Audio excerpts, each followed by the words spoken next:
Red is basically a look at maybe the most well-known exponent of abstract expressionism in the world, and that's Mark Rothko, whose paintings attracted a lot of attention. And when he finally found his vision of how he was going to paint in the mid-50s and forward, people fell in love with his paintings, and for many reasons, they're evocative. They're not representational art. They are quite expressionistic. That you feel, in the best sense, if you fall in love with a Rothko, it's because it's pulled you in to it. He said, and it's true, the paintings are active.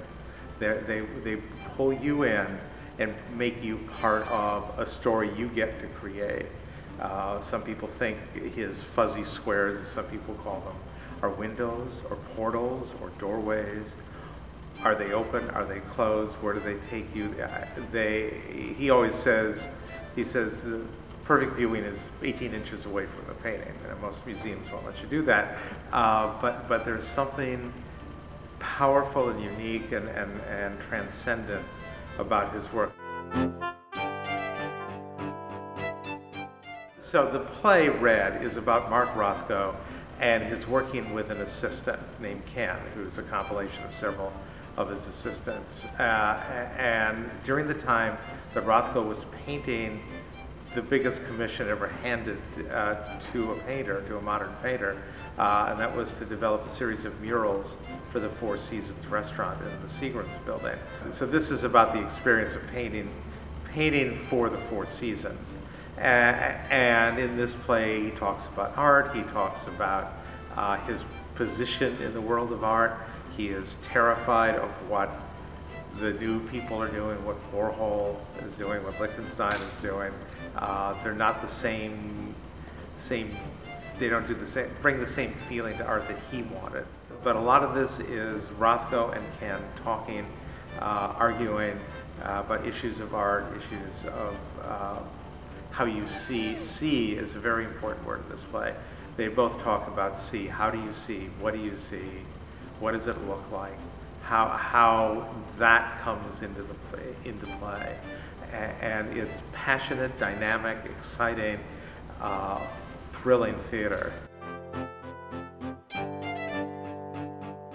Because I think it's a really good play. And as a director, I think you have to really love the play you're working on, whatever it is, and I love this play. I find the challenge of the play really interesting, because there are two people on stage talking, and you know, they don't go through a lot of costume changes, and we don't change the set, we change the paintings in progress on the set, but that's about it. So, you know, the challenge to all of us making the play is the excitement and vitality that Rothko and his assistant can have in the play itself.